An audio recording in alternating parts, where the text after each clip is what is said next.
Arkadaşlar merhaba. Bugünkü deneyimizde ışığın kutuplanması, Malus yasasını doğrulanması ve çift kırılım olayını anlamaya çalışacağız birlikte.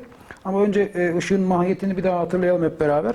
Işık elektromanyetik dalganın Maxwell denklemlerinin çözümüyle elde edildiğinde şöyle bir yapıya dönüşüyor. Boş uzayda ilerleyen elektromanyetik dalga. Bu bir sinüsoidal bir dalga. Baktığımız zaman bir elektrik alan bileşenimiz var. Bir de manyetik alan bileşenimiz var. Bu her iki bileşen hatırlarsanız elektrik alan bileşeni ve manyetik alan bileşeni birbirine dik olacak şekilde uzayda ilerliyor bu şekilde. Ancak hem dalgalar birbirine dik hem dalganın ilerleme yönü bu iki bileşene dik olacak şekilde devam ediyor. Işığın kutuplanması dediğimiz zaman dalga modeline göre ışık malum elektromanyetik bir dalga. Işığın kutuplanması ışığın salınım düzlemiyle ilgili. Salınım hep bir yönde olursa, burada olduğu gibi tek bir yönde yukarı aşağı doğru salınım olursa buna doğrusal kutuplanmış ışık diyoruz. Ancak ışık kaynaktan çıkarken farklı yönlerde kutuplanmış olabilir. Örneğin şu açıda gelmiş olabilir, şu açıda gelmiş olabilir, rastgele yönde olabilir. Eğer tam karşıdan baktığınız zaman elektrik alan bileşeninin yukarı doğru, aşağı doğru salındığını söylersek, tek bir yönde salınıyorsa buna düzgün doğrusal polarize olmuş diyoruz. Ama şu yönde salınım yaparsa, şu yönde hepsini eklediğimiz zaman her yöndeki salınım bize toplamda rastgele bir salınım ya da rastgele bir kutuplanma olayı verecektir, değeri verecektir. Buna da rastgele veya da kutuplanmamış ışık olarak söylüyoruz. 3 tip kutuplanma var bildiğimiz kadarıyla. Bunun için bir doğrusal kutuplanma, ki bugünkü deneyde bunu irdeleyeceğiz. Bu salınım düzlem şeklinde devam ediyor demektir elektromanyetik dalganın. Diğeri dairesel kutuplanma. Bu durumda salınım zaman içinde daire çizilerek ilerliyor manasına geliyor. Üçüncü kutuplanmada ise eliptik kutuplanma diyoruz. Bu da dalga arkadaşlar elektrik alan bileşeni veya manyetik alan bileşeni uzayda bir elips çizerek ilerliyor. Bir ışığı doğrusal kutuplanmak için geliştirilen bir takım optik filtreler var. Bu optik filtrelere polarizatör diyoruz. Elimizde şu an 2 tane polarizatör var. Polarizatörlere baktığımız zaman üzerlerinde bir geçiş ekseni dediğimiz transmission axis kısmı vardır. Işık karşı taraftan bir arka taraftan ışık geldiğini varsaydığımız zaman bu filtreden geçtikten sonra ışık düzlem bir şekilde buradan ayrılarak geliyor. Diğer taraftan bu da var elimizde. 2 tane kullanabiliyoruz.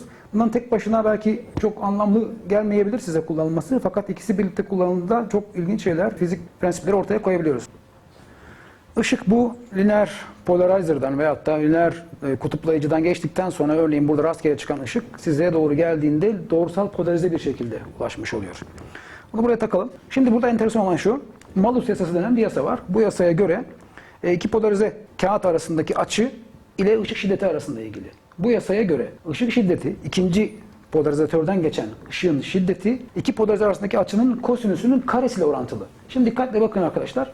Bunu yavaşça döndürüyorum. Arkadaki ışığın şiddetinin yavaş yavaş azaldığını göreceksiniz. Fakat açı tam 90 derece olduğunda tam bir karanlıkla karşılaşıyoruz. Bakın. Tamamen karanlık bir yapı.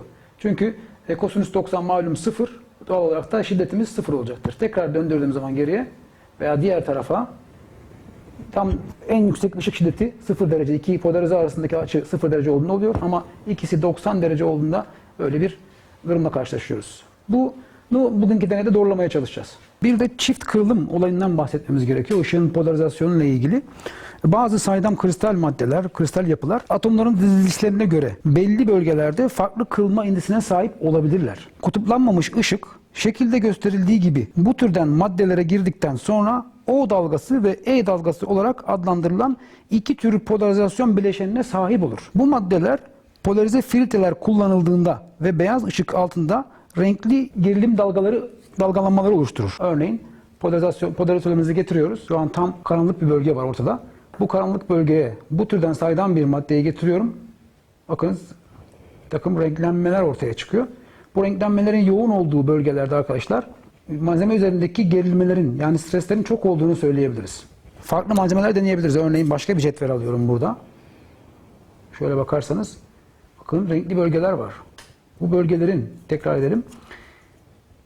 Renklenmelerin çok fazla olduğu bölgelerde kesinlikle stres dağılımı büyüktür. Yani bu ne demektir? Bu malzeme kırılacağı zaman en çok bu bölgelerden kırılma ihtimali yüksek demektir. Başka bir malzeme, şöyle bir malzeme düşünün.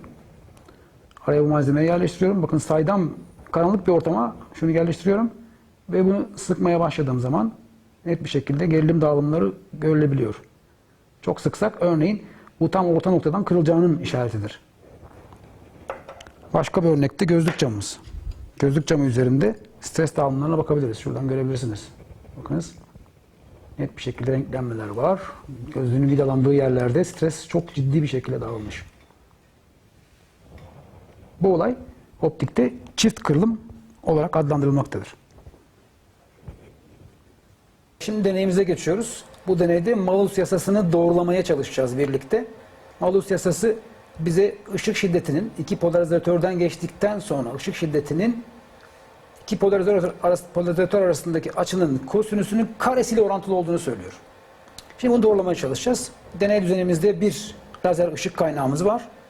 Bir polarizatörümüz var ki bu polarizatör geçirme açısı 0 derecede olması gerekiyor deneyin başlangıcından sonuna kadar. İkinci polarizatörümüz var ve buna bağlı bir de dönme hareket sensörümüz var. Burada ikinci polarizatörün açısını değiştireceğiz sadece. Diğeri sabit kalacak.